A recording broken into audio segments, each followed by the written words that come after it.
can't receive it simply because everything that we give him is already his. So what can we give him? In a sense, to make him happy? Nothing. Right? I would like to read this last section, by the way, which deals with the idea of reward, where people have this idea, boy, if I did keep all my righteous deeds, and God is under some kind of obligation to lay on me millions and thousands of dollars, or to to live a certain lifestyle, or to have a home, finest automobiles, blah blah blah. This, by the way, is in a commentary on the book of Iyov, and you can pick this book up, by the way. It's ArtScrolls Tanakh series. It's the book of Iyov, and I think you would love getting this book, and especially the conversation between Elihu and Iyov, as we found out. I think it's been quite amazing and enlightening for most of us. But he says, in this last section, by the way, he says, given these assumptions, we can understand Elihu as follows. If our righteousness could indeed touch God, if we would really benefit him when we are good, then we would have earned our reward in this world. And God would have been, as it were, under a moral obligation not to withhold it, not in any way to inhibit our enjoyment of it. Then indeed Iyov would have had an actionable claim. But this is not the case. God owes us nothing at all in this world. Now notice that. In this world, nothing at all, right? The reward which we nevertheless expect, comes to us as a gift, never as a right. Accordingly, it is subject to review. If for education or other reason God deems it appropriate to withhold it, no violence has been done to justice or morality. In other words, our concept of God must continually grow. And when we ask the question, what if our service to God brings him absolutely no pleasure, would we continue to serve him? The answer should be yes. Why? Because all the commandments that the Creator gave, all the commandments that God gave to all humanity, whether they be the 7 mitzvot for Bnei Noah, or the rest of the 613 for the people of Israel, they're for our benefit. He gave them to us because this is the best lifestyle that a human being can conceivably live. At the same time, understand the wisdom of the Creator that gave these. And as we grow in levels of perfection, never that we're going to be perfect, but we are to strive toward that idea of perfection, we get a greater understanding and a greater knowledge of our Creator. And this is one of the places that it brings us to. Well, does that not, in my mind, it kind of brings up the question, do we really serve God, or do we serve one another? Because in reality, us keeping the commandments just proves our love for him. Yes, that's all. You know? So the reality seems to be that we're serving each other by keeping the commandments rather than serving God in any formal way. And I think, by the way, that's why you have those two ideas that's very similar in the idea. Love the Lord your God with all your heart, right? With all your soul, with all your mind. And the second one is almost the same way, right? And what is that? Love your neighbor as yourself. We only prove, in some sense, our loyalty, which is our love to God, by keeping his commandments. On the other hand, how do we find ourselves involved with our neighbors, our fellow human beings?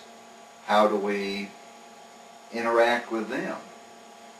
And the interaction must always be on the level of justice and righteousness and mercy. And that is the same interaction that we have with our Creator. If you look at the commandments, they're about justice and righteousness. And, how do we respond to an orphan? How do we respond to a widow? How do we respond to a stranger? And the Torah deals with this in relationship especially to Israel. and it brings it up on several issues. The prophets readdress this thing several times.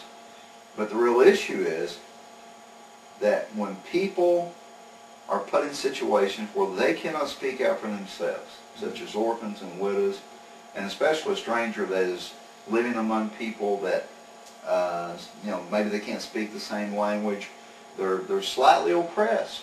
Or at least if they're not oppressed, at least they're going to feel oppressed because they can't convey what they would like to say maybe, or tell somebody, something that's going on.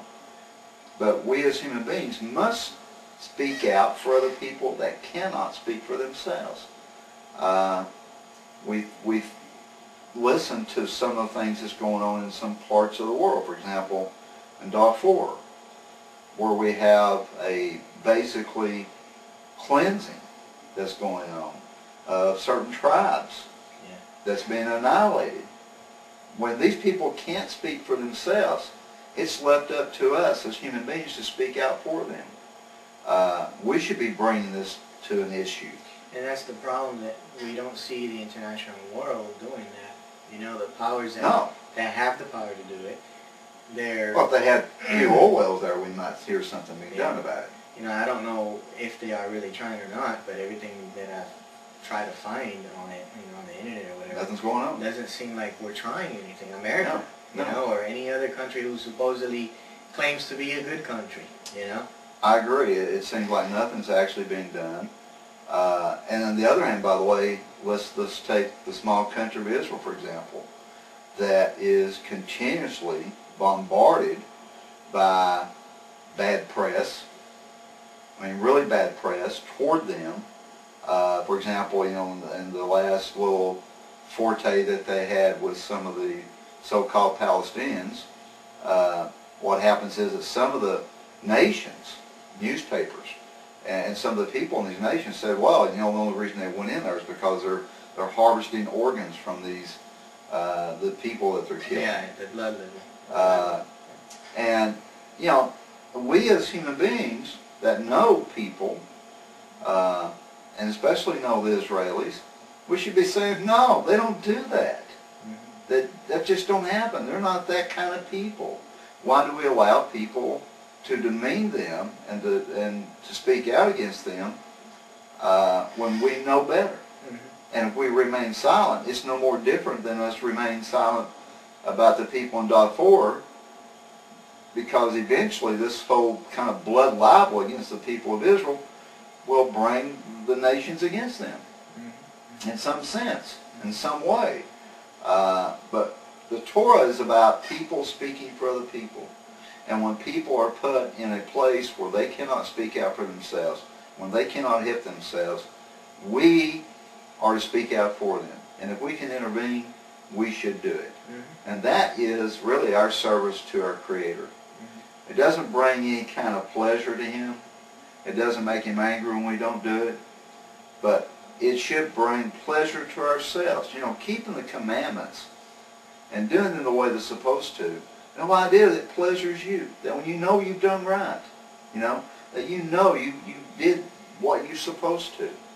That when you help someone that could not help themselves, it brings pleasure to you. It should bring pleasure to you. You know why? Because then you want to do it more and more and more. And the more you do it, the more pleasure you bring to yourselves. Not for haughtiness, though. Not for haughtiness. Out of sincerity. Out of sincerity. But the idea is, look, who benefits from righteous people? The people around them. Yeah. That's who benefits. Who benefits in a bad way by the wicked people being around them? Well, that's what happens to countries. You have wicked rulers.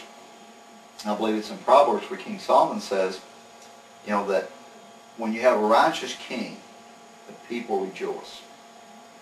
But when you have a wicked king, the people mourn. And this is the way it is with rulership and leadership. When you have a righteous person that is fully acclimating themselves to a way of righteousness and justice, and you understand what's that's all about, and they strive with all that's within them to accomplish those tasks, people rejoice. On the the other hand, when you have a evil dictator that just wants the fame and glory for himself, nobody else, is not going to speak out for the